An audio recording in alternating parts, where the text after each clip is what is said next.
give a hand.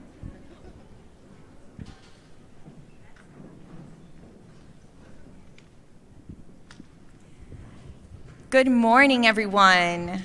I'm so happy to be here with you guys this morning. You know that September is National Suicide Awareness Month. So I have not just a friend, but a registered licensed mental health counselor here today this morning, and she's going to talk to you about a very important topic. We all battle with anxiety, stress, and depression, right? And she's here this morning to help us to find healthy coping ways, right? To deal with all these pressures that we deal from day to day, right? So let's give a hand to Gabby Zelaya. Hey guys, thank you for having me. I'm super excited to be here and be able to talk to you guys about this topic that's super just near and dear to my heart. It's something that we all struggle with from time to time, anxiety and depression. So I'm a mental health counselor with Wellspring Counseling here in Miami, Florida.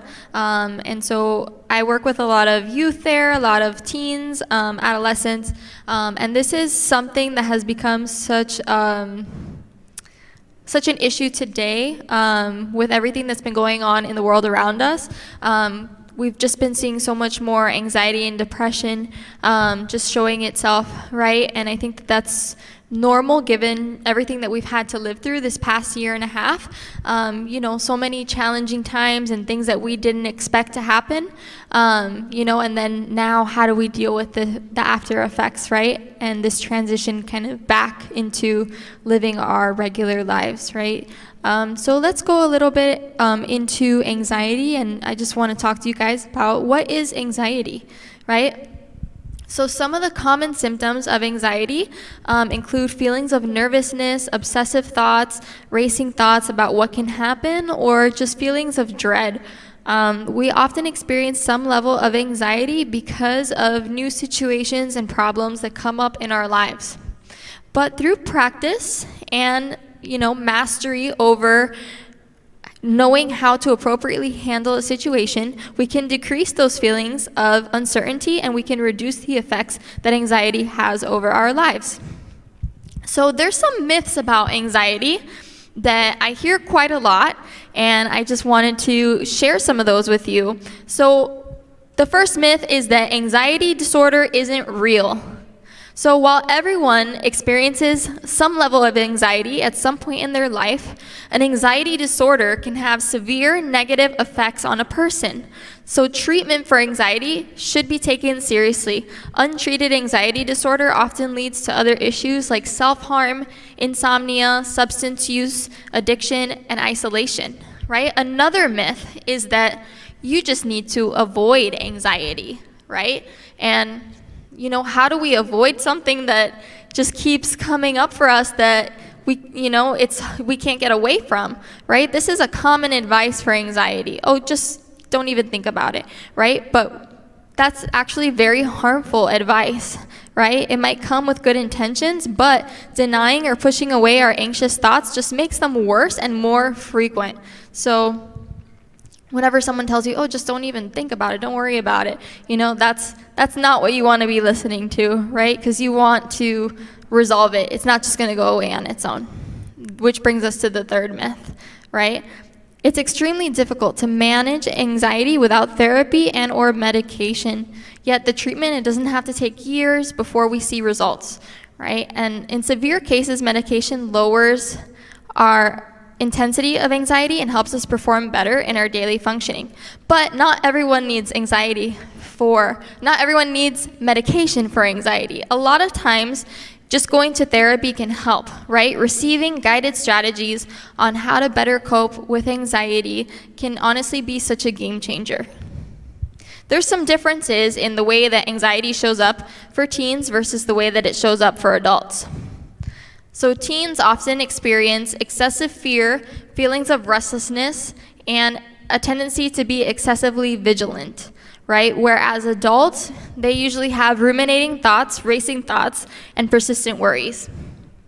In social settings, Teens may appear to be more dependent, withdrawn, or just feel uneasy, preoccupied with worries about losing control or unrealistic concerns about appearing competent, like we know what we're doing, right? Nobody knows what they're doing. It's just the honest truth, right? Even as adults, a lot of times, we don't know what we're doing. We're just kind of trying to figure it out along the way. But adults, they usually try to fake it in social settings, but inwardly they feel really nervous and they experience racing thoughts, but it doesn't come out the same way as it does for teens.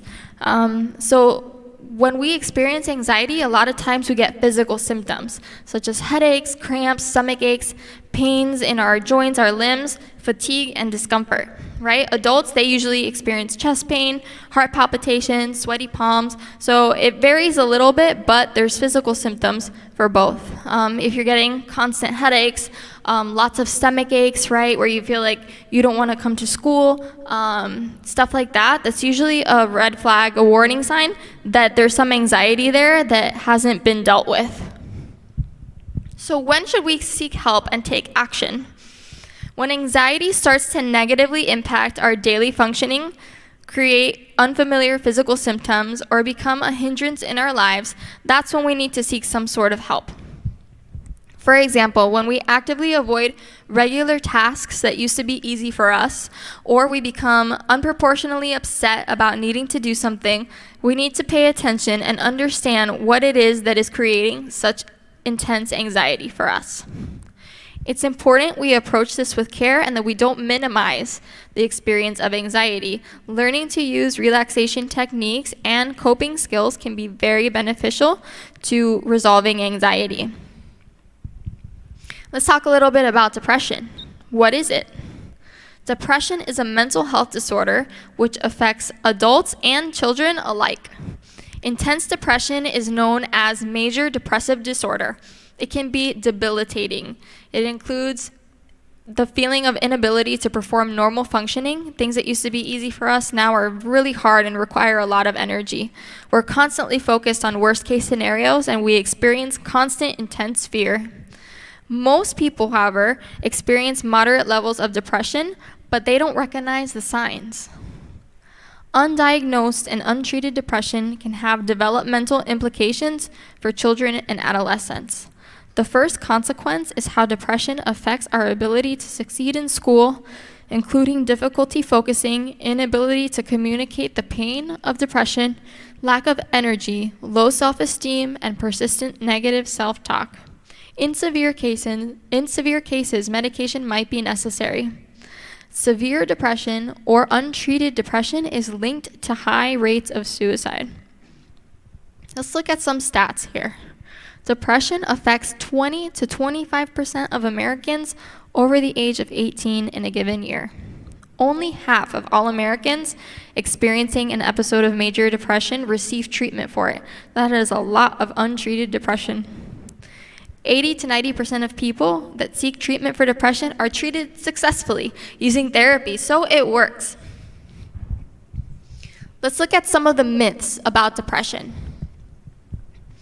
So, a big myth about depression that I hear a lot is that depression is just sadness. Well, this isn't true. Depression is actually a psychological, social, and biological disorder, which often lasts for months and in some cases a lifetime, especially if it's not treated, right? If it is treated, then there's ways to cope with this so that it doesn't impede your life forever. There's serious consequences, though, for a person if depression isn't treated by a mental health professional, right? Another myth is that there has to be a reason for depression. While there's many events that can trigger depression, such as loss of a loved one or trauma, that can activate depression. But not everyone will have a direct reason for experiencing depression. And another myth is that a depressed person always wants to hide and has no energy.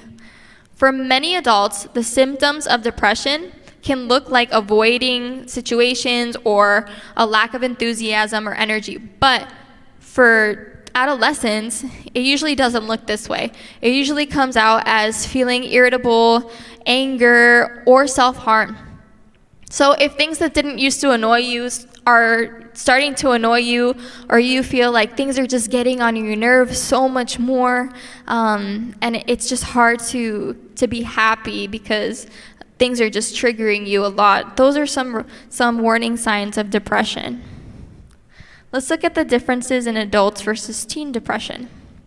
Adults, they often withdraw and become more isolated, whereas teens, we usually continue to associate with our close friends, even as we're going through the pain of depression. Adults are likely to experience insomnia, but for teens, the sleep patterns are more irregular, so sometimes we'll sleep a lot, sometimes we won't sleep at all. It kind of varies.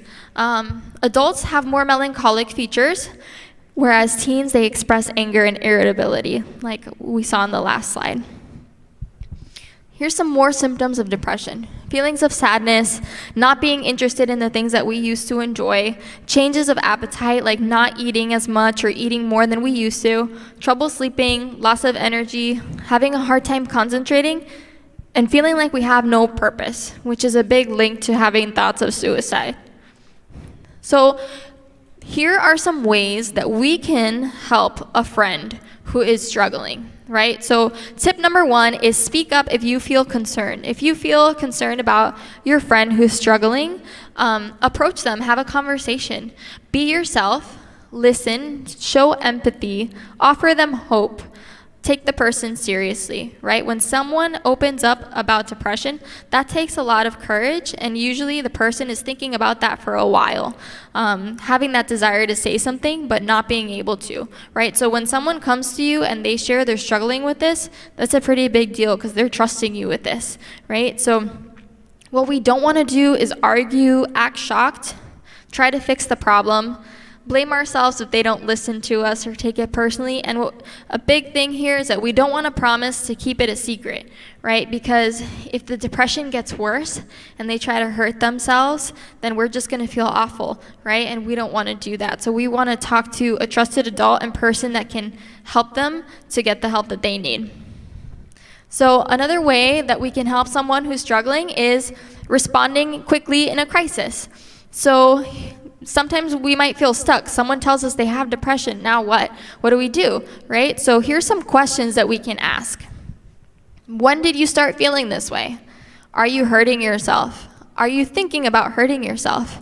And do you have a plan to do this, right? Once we get the answers to those questions, we want to know how to respond. So some things we can do is encourage them to talk to a trusted adult, provide encouragement for them and support. Let them know that you're a safe place and that you are a safe person to talk to and they can come to you. Ask them what they need. We don't really know sometimes, right? Someone might be coming to you and telling you these things because they need some type of help, but we don't know what it is. So ask them what they need from you and ask them how you can be of the best help to them. And then the last tip here is to offer help and support. Help them to get professional support, follow up on their treatment, ask them how it's going, be proactive, encourage them to continue these positive changes, right? And check in on them. We don't want to just have that one conversation and not follow up ever on it, right? Because if they're coming to you, it's because they trust you as their friend to be there for them, right? So there's a link to anxiety and depression that's called trauma. Right? So trauma are negative things that happen in our lives, right, that threaten our safety, right? And when we experience these things, such as, losing a loved one, witnessing violence, or seeing somebody get horribly injured, things like that, they create anxiety and depression in us, right? So that's that trauma there. And some other examples of trauma is bullying, physical abuse, domestic violence. Things like that are also traumatic, right? And they can cause us to have anxiety and depression. So some ways that we can help, again, is by providing a consistent and safe place, promoting safety, seeking support from our family, our friends, and church, and getting professional treatment from a counselor. If symptoms continue for more than a month, it's good to have that conversation about getting help. So how can you get help if you're struggling, if you're the one struggling? Open up to a trusted adult, Ask your parents for help in getting mental health services. Speak to your school counselor, Monica. She's amazing, and I'm sure she would love to help you guys if you came to her and asked her. Reach out to a friend and engage in self-care. So, what does self-care look like? For everybody, it's different. For some people, self-care is riding their bicycle around the neighborhood. For other people, it's, singing, dancing, drawing, doing something fun that you enjoy, right? Something that doesn't have pressure. Sometimes we just need a break from school and from just being home all the time with the pandemic. So what can take our mind off of some of these worries? That's self-care. I wanted to talk to you guys about mental health counseling. What is mental health counseling, right? So we might think about going to therapy, but I think some of us kind of have the wrong idea of what therapy is, or we don't really know.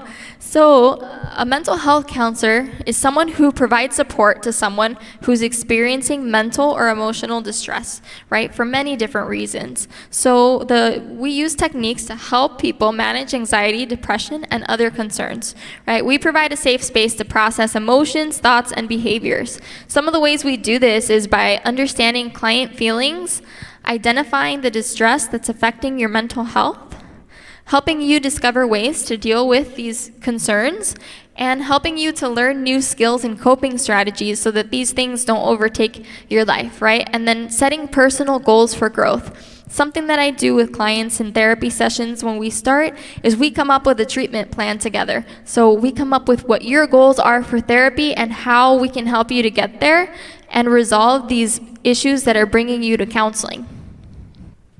So I'm going to tell you a little bit about Wellspring.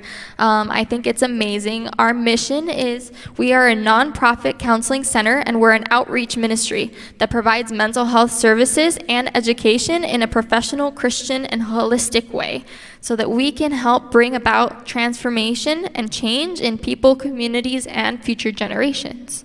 We're a non-denominational Christian counseling service. So we exist to help people from any background, persuasion, and religion, Christian or secular. However, our approach to therapy is based on the understanding that nature, needs, and purpose of humans is grounded in biblical revelation. So we try to integrate that into the best contributions of psychological science to provide the highest quality of care that we possibly can. We also have a teen program called Bounce.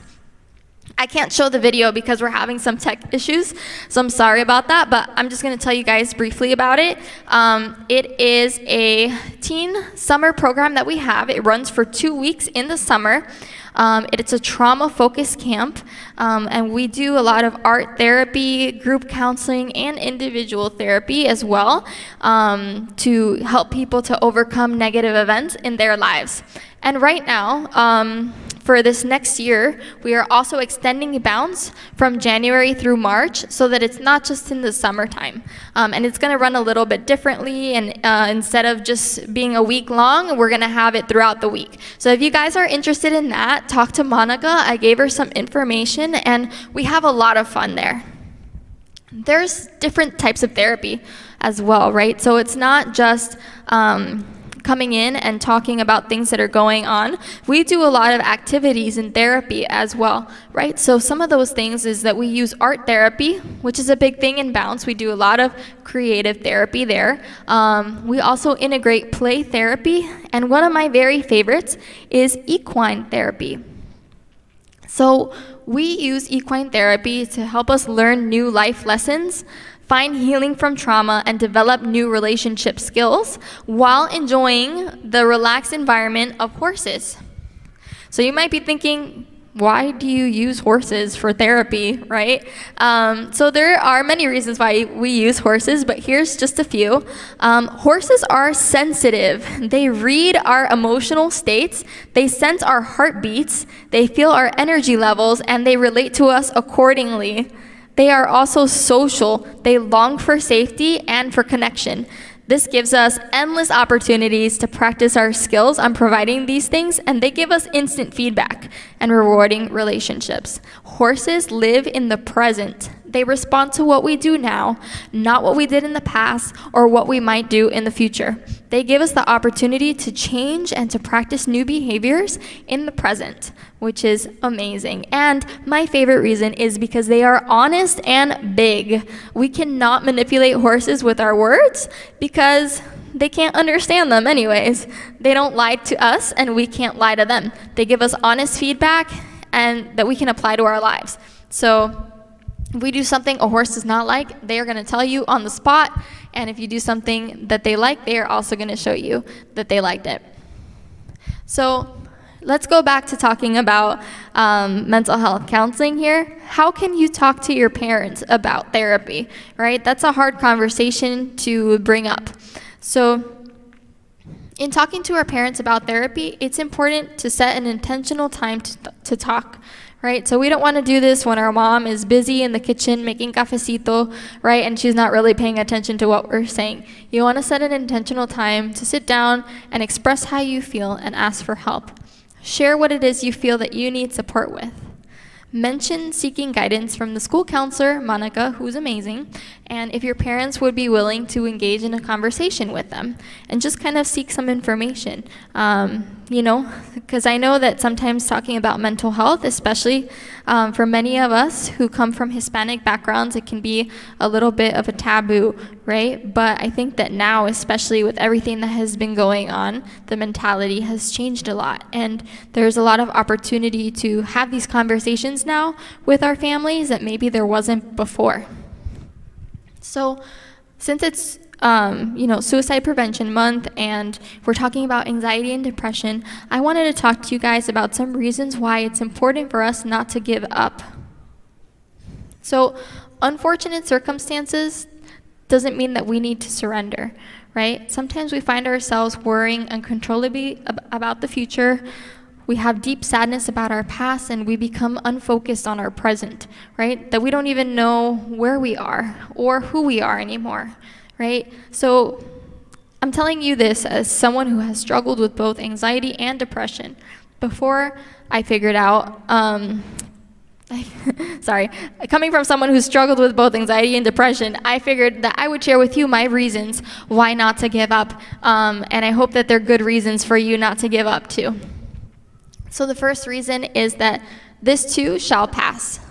I used to feel like every bad thing that ever happened to me was the worst thing that could ever happen to me. But something cool that I didn't even know until recently is that your mind doesn't fully develop the capability of understanding things until you're 25.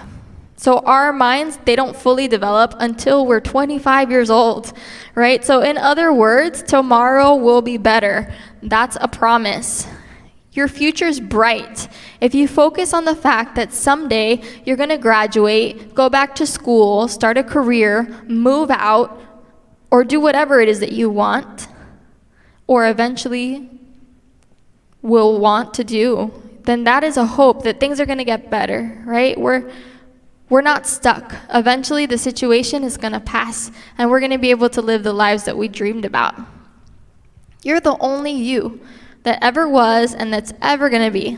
So why would you rob the world of your gifts, of your talents, and of your unique beauty, right? We might not feel special right now, but there's no one else who's exactly like us, right? So how special is that? Life is beautiful. It sounds corny, but really it is. Take 30 seconds when you're walking back during pickup, right, to your mom's car, or you're walking home. Take 30 seconds to think about something and look around you and notice the beauty and the nature around you. Everything is alive, everything has a purpose, and you're part of that beauty. Your friends, your families, they can help you. Again, it sounds corny, but think about it. If your friend or your brother or sister or your parents were thinking of hurting themselves or going through a really hard time, would you just sit by? Would you be okay with that? No, you wouldn't. You would try to help them, right? So in that same way, they're not going to give up on you either. You are not your own. So I think this is the most comforting of all the reasons, right? I'm confident in the knowledge that I don't belong to myself. I belong to God, and so do you all, right? So why would we damage someone else's property, right? Why would we make a hole in someone else's wall? You are not weak. Seriously, you're amazing. You're strong and you're perfect in every way because you were divinely created. Everything that you feel, God has felt. And he suffered so that we don't have to. So let's not let that sacrifice be taken for granted. You have a story to tell, right? I would not be here writing this to you if I had given up, right? So in that same way, I want to encourage you not to give up, right? Don't you want to be in love one day or experience the joys of having a family? I know it's hard to imagine it right now, but our best years are still ahead of us, and you're going to look back and be glad that you didn't give up 10 years from now. You are more than your scars. We all go through bad times, we cry, we feel sad, and a lot of times these things, they seem never ending, but it's not. More often than not, I remember those bad times with fondness, which sounds really crazy, but if I hadn't gone through those tough times, I wouldn't be as strong as I am today, and I wouldn't be strong enough to be here talking to you about this. Your purpose is not yet fulfilled. At 15, I thought my purpose was fulfilled, and I thought I knew who I was and who I wanted to be. But now, as an adult, I can say that my purpose has become something completely different, and it's been something that has developed and changed along the way, right? You've been placed on this planet to do something that no one else can do or will do, so you need to make sure that you fulfill that purpose. You are not alone. You're not alone in feeling lost, sad, anxious, worried, or hopeless. You have been blessed with emotions, so allow yourself to feel them and share them with others. And I put this last reason here, but it's for you to come up with your own. So come up with your own reason why you feel that you are worth keeping around and not giving up. When we go through these hard things in our lives, we develop resilience. Every day we tackle many challenges, and a lot of them don't require some extraordinary skill to cope with, right? But there are also life-altering obstacles that can knock us down, like our parents going through a separation or divorce, failing a grade, or losing a family member. And through these things, we become resilient, right? So what does resiliency look like, right? Some of the ways we exhibit resiliency is through social competence, having empathy for others, right? Communicating well with our friends, having a sense of humor, being able to use our problem-solving skills like asking for help and thinking critically. Autonomy, having a sense of identity, believing in our abilities, and exercising self-awareness. And then one of the most important ones here is sense of purpose. So reaching for goals and connecting with our faith. So some ways that we can cultivate these characteristics are by building relationships, having a support system around us, strengthening our family relationships, improving our connection with friends, community involvement like volunteering and joining a church. These are all great ways to be connected to others and build our resiliency. Accepting what we can't change. We can't change the past, but we can change how we deal with the past. Ultimately, the only thing we're really in control of is how we respond to our environment. Another way to build resilience is by taking care of yourself. Practicing a healthy lifestyle can positively influence resiliency, right? In addition to taking care of your physical body by exercising, you need to be sure to nurture your mind and soul too. Take up a hobby, get some me time, right? That's the self-care we were talking about. Engage in a creative activity. Spend time having a devotional, praying, rehearsing breathing exercises. These are great ways to practice self-care. Maybe you already have one. If not, then take some time to explore and find something that you feel connected to. And stay positive. When we choose to think negatively, we can choose to think negatively, or we can choose to think positively, but we always have that choice. These are some resources that you guys can connect to if you feel like you need help. there's a crisis text line that's available 24/7. You text HOME to 741-741. It's available 24/7, and there's the Suicide Prevention Lifeline, 800-273-8255. These are available 24/7, and they're 100% confidential. So if you want to talk to someone but you don't want them to know who you are, they are available to you. Then, of course, there's mental health professionals, counselors, your school counselor, Monica. Utilize her. She's a wonderful resource, and she can help you to get the help that you need if you feel that you need to talk to a professional. The most important resource of all that we have is Scripture, is the Bible, right? So these are some of the verses that I found in talking about anxiety and depression that really stuck with me, and I wanted to just kind of close this talk by sharing them with you. So Psalms 34:17, it says, "The Lord hears his people when they call to him for help. He rescues them from all their troubles." And then Psalms 3:3-4, "But you, O Lord, are a shield around me. You are my glory, the one who holds my head high. I cried out to the Lord, and he answered me from his holy mountain."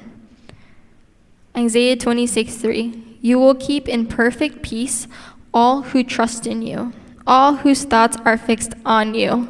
That goes back to that thinking positively, doesn't it? Right? Let's fix our eyes on those positive thoughts that come from the Lord, right? What God has put into our lives, those blessings that he has for us. Then Jesus said, "Come to me, all you who are weary and heavy and carry heavy burdens, and I will give you rest." The burdens that we carry in life can seem so heavy, but we don't have to carry them alone because God says that he is with us and we can give our burdens to him. And one of my favorites here on this slide is 2 Timothy 1:7 that says, "For God has not given us a spirit of fear, but of power and of love and of a sound mind." God wants you to have a sound mind. He wants our mental health, our mental state to be healthy, right? So it's important that we take care of this, right? Because our mental health, it also affects our emotional health and our physical health, right? So we need to have our mind in a healthy place, and God calls us to have a sound mind. So that's from the Lord. And so thank you guys for allowing me to come and speak with you all today. It has truly been a blessing. Thank you, Ms. Elia. Let's let her hear and thank her for coming to share with us this week. Thank you. Remember, coming off of last week, we talked about being created in God's image, and that's where our value comes from. Despite what circumstance looks like, despite maybe what people tell us, we're valued because God values us and he loves us. He loved us so much that he sent his son Jesus. And so I hope that you really left encouraged last week when we talked about that, being created in God's image and the hope that we have of redemption, that God is never done with us. He's always doing the work in us. And I love just 2 points that she brought up today that I hope you guys walk away with. First, you're never alone. You're surrounded by family members, brothers and sisters in Christ, teachers that love you guys, mentors, coaches. You're surrounded by people who are your support group. If you're feeling something, if you're feeling angry, if you're feeling sad, if you just want to talk, you have people around you. And then secondly, you're not your own. We belong to God. We belong to God and understand that God desires to do amazing and awesome things in and through our lives. So I just want to encourage you with that, especially with this month, just being the month that it is. We always have help. We have family here. So just want to encourage you with that, Patriots, before we go. We are going to be dismissed to third period, but we are